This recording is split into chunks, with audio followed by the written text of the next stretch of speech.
അപ്പോൾ എല്ലാവർക്കും പുതിയൊരു വീഡിയോയിലേക്ക് നമസ്കാരം.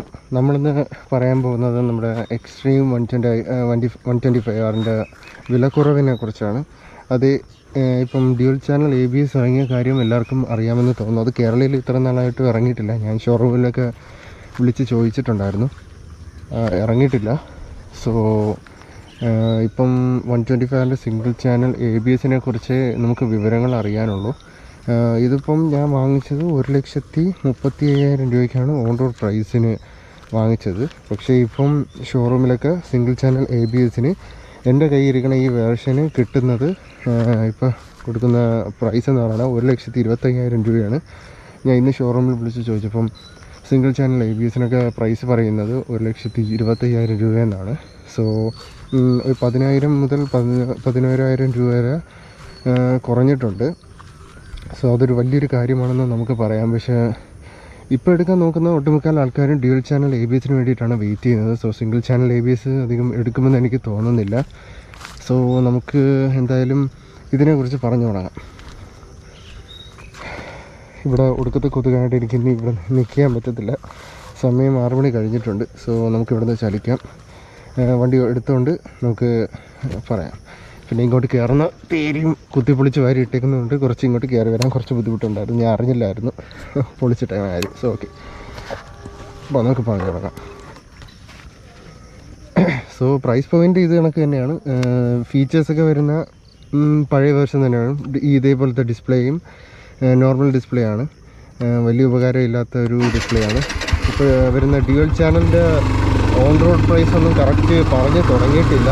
പക്ഷേ ആകെ നമുക്ക് അറിയാവുന്നൊരു ഇൻഫോർമേഷൻ എന്ന് വെച്ചാൽ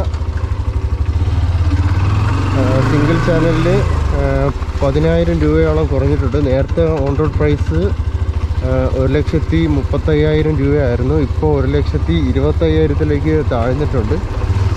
സിംഗിൾ ചാനൽ പിന്നെ ഈ നോർമൽ ഡിസ്പ്ലേയും മാത്രം മതി എന്നുള്ളവർക്ക് ഈ വണ്ടി ബുക്ക് ചെയ്യാം. പക്ഷേ ഒട്ടുമുക്കാലും എല്ലാവരും വെയിറ്റ് ചെയ്യുന്ന ഡ്യുവൽ ചാനലിലാണ്. പിന്നെ ഗിയർ ഭയങ്കര പ്രശ്നമായതുകൊണ്ട് എനിക്ക് ഡൗട്ടുണ്ട് സിംഗിൾ ചാനൽ ABS യൂസ് ചെയ്യുന്നുള്ള.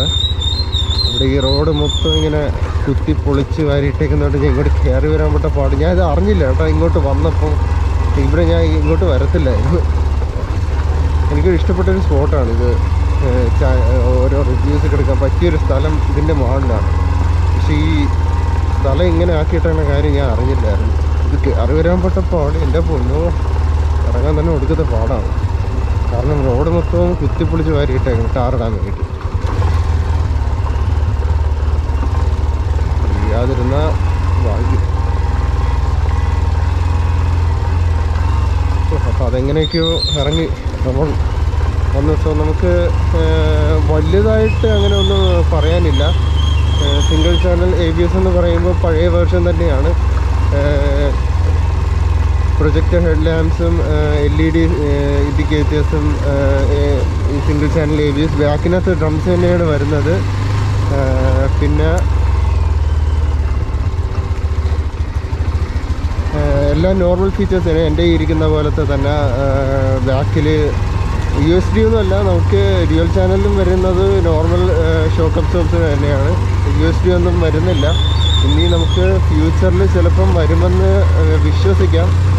ചിലപ്പോൾ നമുക്ക് കുറച്ചുകൂടെ വെയിറ്റ് ചെയ്യും. ഞാൻ എന്തായാലും ഇപ്പം ഡ്യുവൽ ചാനൽ ABSൻ്റെ എടുക്കാൻ നിൽക്കുന്നില്ല.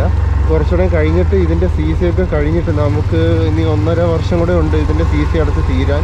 അതുകൂടെ കഴിയുമ്പോൾ നമുക്ക് ചിലപ്പം ഈ ഡ്യുവൽ ചാനൽ കൊണ്ടുവരുന്നതിൽ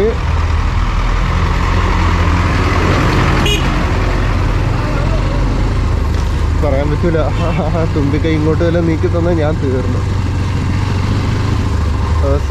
നമുക്ക് പറഞ്ഞു തന്നത് ചിലപ്പം ഒരു 1.5 വർഷം കൂടെ വെയിറ്റ് ചെയ്താൽ ചിലപ്പോൾ നമുക്ക് USB ഫോർട്സും കൂടെ ചിലപ്പം ആ ഡ്യുവൽ ചാനലിൻ്റെ കൂടെ കൊണ്ടുവരുന്നെങ്കിൽ കുറച്ചുകൂടെ ഉപകാരപ്രദമാവും.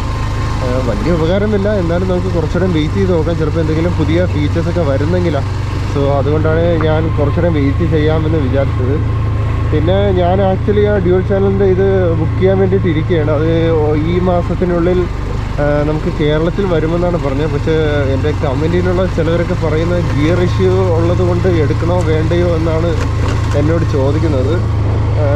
അതെനിക്ക് കുറച്ച് വീണ്ടും എനിക്ക് റീതിങ്ക് ചെയ്യേണ്ടി വന്നു. കാരണം ശരിയാണ്, ഇതിൻ്റെ ഗിയർ ആദ്യം നമുക്കൊന്ന് ടെസ്റ്റ് റൈഡ് കഴിഞ്ഞിട്ട് മതി ഇനി തൊട്ട് നമുക്ക് ആ വണ്ടിയിലോട്ട് ചാടുന്നത്. കാരണം ഗിയർ ഇതിനെ പോലെ പഴയതുപോലെയാണെങ്കിൽ എടുത്തിട്ട് കാര്യമില്ല.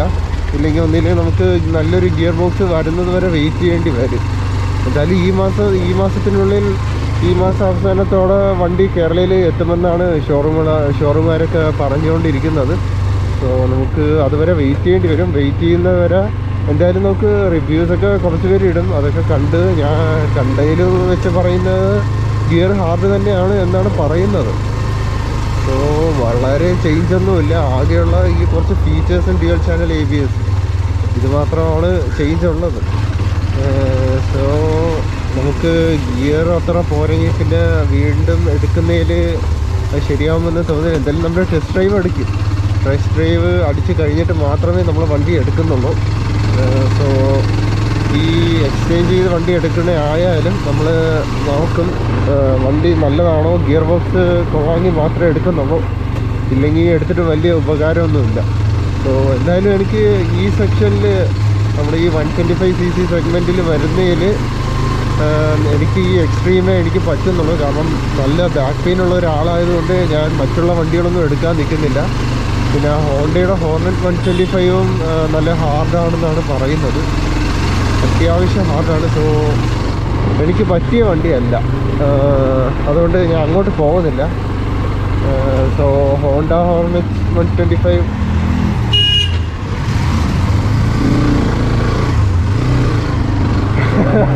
ആ ബുള്ളറ്റിനെ ചേട്ടൻ പേടിച്ച ചേട്ടാക്കിയാണ് അങ്ങോട്ടേക്കാൻ പോകണമെന്ന് പറഞ്ഞാൽ ഭയങ്കര ജീവൻ ബാധിപ്പോയതാണ്. ആ തേരി അങ്ങനത്തെ ഒരു തേരിയാണ്. അത് നമുക്ക് അവിടെ കൊണ്ട് നിർത്താനേ പറ്റുള്ളൂ. സോ എനിക്ക് ഇപ്പോൾ ഈ 125 സെക്ഷനിൽ നമുക്ക് വേറെ ഒന്നും നോക്കാൻ പറ്റില്ല. കൂടാതെ ഞാൻ ആദ്യം ഈ വണ്ടി ഇറങ്ങുന്നതിന് മുമ്പ് ഞാൻ എടുക്കാനായിട്ട് ഉദ്ദേശിച്ചിരുന്നത് എന്തുവാണ് പറക്കുന്നുണ്ട്. ഞാൻ വിചാരിച്ചു വെച്ചാൽ കൊതുകുകളെ പോയിക്കാൻ വേണ്ടിയിട്ട് ഇങ്ങനെ വൈകുന്നേരമൊക്കെ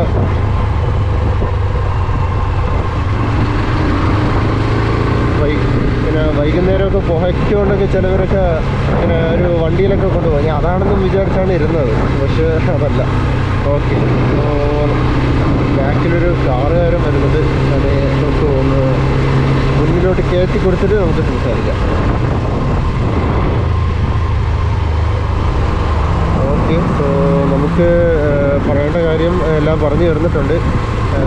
നമ്മൾ ഡ്യുവൽ ചാനൽ വന്നിട്ട് കാര്യമില്ല. എന്തായാലും വണ്ടി ഈ ഇടയ്ക്ക് എനിക്ക് ഒന്ന് എമർജൻസി ബ്രേക്കിംഗ് അടിക്കേണ്ടി വന്നു. അപ്പോൾ എൻ്റെ ഫ്രണ്ടിൽ പോയ ഒരു സ്കൂട്ടറാണെങ്കിൽ പെട്ടെന്ന് ഓവർടേക്ക് ചെയ്യാൻ പോകണമെന്നും പറഞ്ഞ് പെട്ടെന്ന് ബ്രേക്ക് അടിച്ചു തന്നു. സോ അങ്ങനെ എനിക്ക് ബ്രേക്ക് യൂസ് ചെയ്യേണ്ടി വന്നു. സോ അങ്ങനെ സിംഗിൾ ചാനൽ ABS ആയിട്ട് മാത്രം ഫ്രണ്ടിൽ എനിക്ക് ലോക്കായില്ല. പക്ഷേ ബാക്കിൽ പണി കിട്ടിയായിരുന്നു. ബാക്കിൽ ഡ്രം ബ്രേക്സ് അല്ലായിരുന്നു. അതുകൊണ്ട് അത് ഇങ്ങനെ കുത്തിപ്പിടിച്ചപ്പോഴത്തേക്കാവുന്ന ചെറുതായിട്ട് സ്കിഡായി. ഭാഗ്യത്തിന് വീണില്ല. അത് ഫ്രണ്ടിലെ സിംഗിൾ ചാനൽ ABS ആയതുകൊണ്ട് ഞാൻ രക്ഷപ്പെട്ടു എന്ന് എനിക്ക് ഇപ്പോൾ പറയാം. ഈ ലൈറ്റ് ഇങ്ങനെയൊക്കെ വെക്കാം. ഇത് ഒരു ഫാഷന് വെച്ചാണ്, പക്ഷെ അങ്ങനെ വെക്കാൻ പാടില്ലെന്നാണ് തോന്നുന്നത്. സോ നമ്മൾ പറഞ്ഞത് എനിക്ക് ഡ്യുവൽ ചാനലിൻ്റെ ആവശ്യമുണ്ട്. കാരണം കുറച്ച് സ്പീഡിലൊക്കെ പോകുന്ന ആളായതുകൊണ്ടും ചിലപ്പോൾ എപ്പോഴാണ് ബ്രേക്കൊക്കെ നമ്മൾ കുത്തിപ്പിടിക്കണമെന്ന് പറയാൻ പറ്റില്ല കേട്ടോ. നമ്മൾ പ്രോഗ്രസീവായിട്ട് നമ്മൾ നന്നായിട്ട് ബ്രേക്ക് ചെയ്യുമെന്ന് പറഞ്ഞൊക്കെ ഇരിക്കും. പക്ഷേ ചിലപ്പോൾ ഒരു എമർജൻസിക്ക് നമ്മൾ ചിലപ്പോൾ അബദ്ധത്തിൽ കുത്തിപ്പിടിച്ചെന്ന് വരാം. എനിക്ക് അങ്ങനെ കുറേ തവണ വന്നിട്ടുണ്ട്. ഞാൻ ഇങ്ങനെ പയ്യെ ബ്രേക്ക് പിടിക്കുന്നതാണ്. ചില ടൈമിൽ ഈ ഇങ്ങനത്തെ വണ്ടികളൊക്കെ കിട്ടുമ്പോഴേ നമുക്ക് ആ സ്പീഡ് മെയിൻറ്റെയിൻ ചെയ്യാൻ വേണ്ടിയിട്ട് അത്ര സ്പീഡിലൊക്കെ പോകും. എന്ന് വെച്ചാൽ ഞാൻ പറയുന്ന സ്പീഡ് എന്ന് പറയുന്നത് ഒരു 50-60 ആ സ്പീഡാണ്. അതിന് മുകളിലോട്ടൊന്നും പോകുന്നില്ല. സോ ആ സ്പീഡിലൊക്കെ നമുക്ക് ബ്രേക്ക് പിടിച്ചാൽ കിട്ടണമെങ്കിൽ അറ്റ്ലീസ്റ്റ് ABS വേണമെന്നാണ് എൻ്റെ ഒരു നിഗമനം. കാരണം ഇല്ലെങ്കിൽ കുത്തിപ്പിടിച്ച് മറിഞ്ഞടിച്ച് വീഴുന്നതിനേക്കാളും നല്ല ഈ ഫീച്ചേഴ്സ് കിട്ടുന്നത്. സോ എന്തായാലും നമുക്ക് ഡ്യുവൽ ചാനൽ കിട്ടുമ്പോൾ നമുക്ക് ഒന്ന് എടുക്കുമ്പോൾ തീരുമാനിക്കേണ്ടി വരും.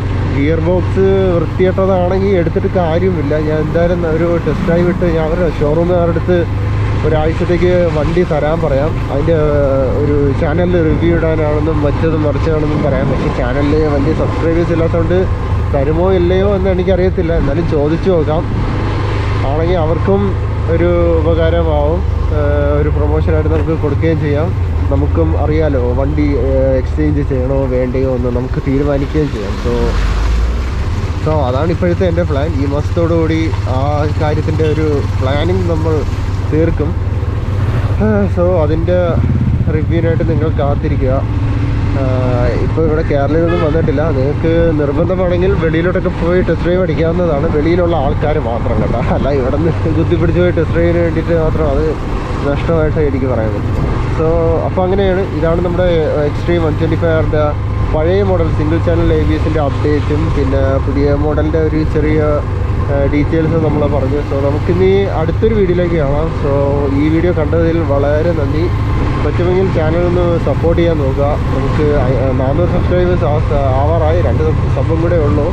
സോ ചിലപ്പോൾ ഈ വീഡിയോ അപ്ഡേറ്റ് ചെയ്ത് കഴിയുമ്പോൾ 400 ആവാൻ ചാൻസ് ഉണ്ട്. സോ എല്ലാവർക്കും സപ്പോർട്ട് ചെയ്യുന്നതിൽ നന്ദി. ഇനിയും സപ്പോർട്ട് ചെയ്യാൻ നോക്കുക. So thank you so much.